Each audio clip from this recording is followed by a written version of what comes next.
આમ આદમી પાર્ટી દ્વારા ભરૂચના ઝઘડિયાના સુપ્રસિદ્ધ યાત્રાધામ ગુમાનદેવ ખાતેથી સ્વાભિમાન યાત્રાનો પ્રારંભ કરવામાં આવ્યો છે।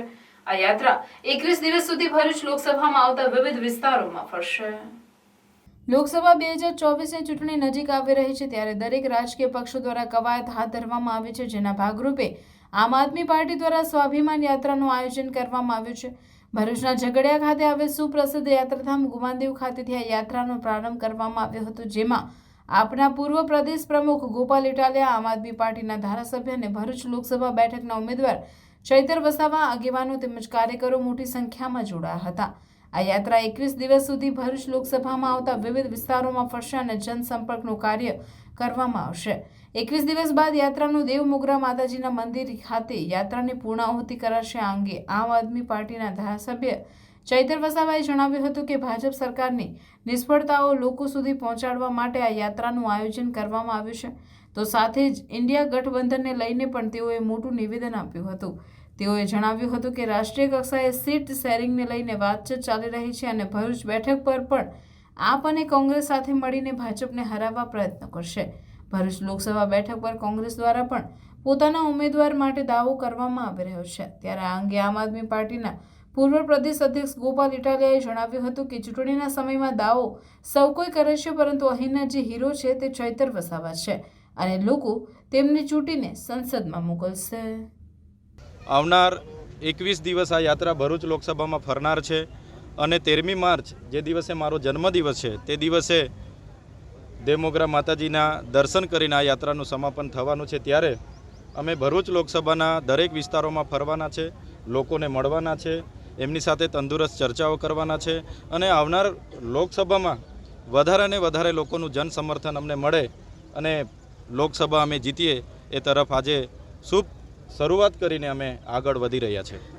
આ અમારી સ્વાભિમાન યાત્રા છે। જે રીતના દેશ અને રાજ્યમાં ભય, ભૂખ અને ભ્રષ્ટાચારથી ભાજપ સરકાર ચાલી રહી છે, તો એની સામે અમારી આ સ્વાભિમાન યાત્રા છે। ઘણા લોકોને જમીનો છીનવવામાં આવી છે, ઘણા લોકોને જીઆઈડીસી, જીએમડીસીમાં નોકરી નથી મળી રહી, ઘણા વિસ્તારમાં જે નર્મદાના પૂરો આવ્યા હતા અને ઘણું નુકસાન થયું ઘર વકરીને, જાનમાલને, છતાંય વળતર નથી મળ્યું।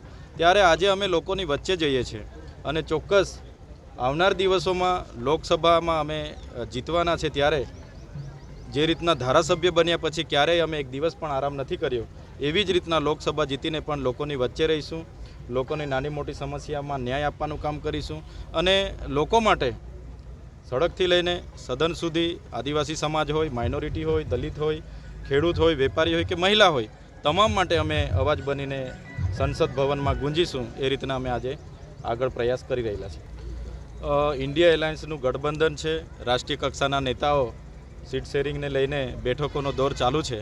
ત્યારે આવનાર દિવસોમાં ભરૂચ લોકસભા પરથી આમ આદમી પાર્ટીના ઉમેદવાર તરીકે મને જ્યારે અમારા રાષ્ટ્રીય અધ્યક્ષે જાહેર કર્યા છે, ત્યારે ચોક્કસપણે હું માનું છું ઇન્ડિયા ગઠબંધનમાં ભરૂચ લોકસભા અમને મળશે, અમને સ્વીકારશે અને અમે બધા સાથે રહીને, કોંગ્રેસના તમામ સાથી મિત્રો અમે બધા સાથે રહીને આવનાર દિવસોમાં ભાજપને કઈ રીતના પરાસ્ત કરવાનો છે એ દિશામાં અમે કામ કરીશું।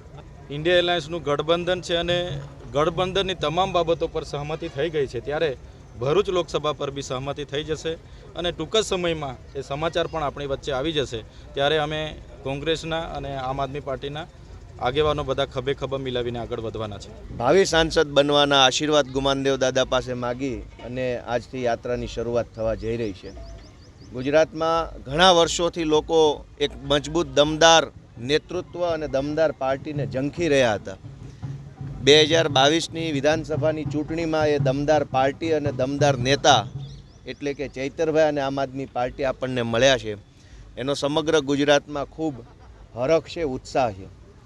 ખાસ વાત કરીએ તો ભરૂચ લોકસભામાં છેલ્લા ઘણા લાંબા સમયથી લોકોની અંદર એક અલગ જ પ્રકારનો ઉત્સાહ જણાઈ રહ્યો છે કે આ વખતે ચૈતરભાઈ જેવા બળુકા આગેવાન, મહેનતુ આગેવાન, તાકાતવાળા વ્યક્તિને ચૂંટવાનો એમને આ વખતે ચાન્સ મળશે।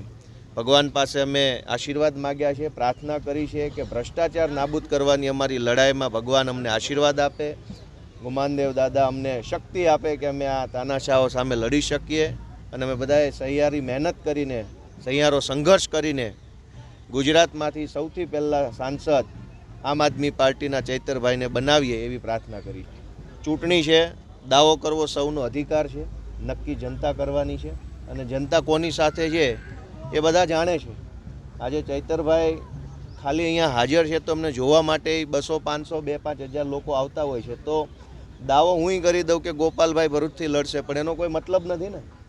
જનતા કોને સપોર્ટ કરે છે, જનતા કોને પોતાનો નેતા માને છે, જનતાના મનમાં હીરો કોણ છે એ સૌથી મહત્ત્વનું છે. અને જનતાએ આજથી 1 વર્ષ પહેલાંથી નક્કી કરી લીધું છે કે ચૈતરભાઈ ગુજરાતના હીરો છે, ચૈતરભાઈ ડેડિયાપાડાના અને ભરૂચ લોકસભાના હીરો છે. આપણે મનસુખભાઈ ચૈતર વસાવાને મૂર્ખ ગણાવે છે એવું નિવેદન આપ્યું છે, એ બાબતે શું કહેવું છે? 30 વર્ષ સુધી સાંસદ સભ્ય રહ્યા પછી પોતાના કામ ગણાવવાના બદલે હજુ માંડ 1 વર્ષથી ધારાસભ્ય બનેલા આગેવાનને ગાળો દેવી પડે છે, એ બતાવે છે કે 30 વર્ષ એમના પાણીમાં ગયા છે.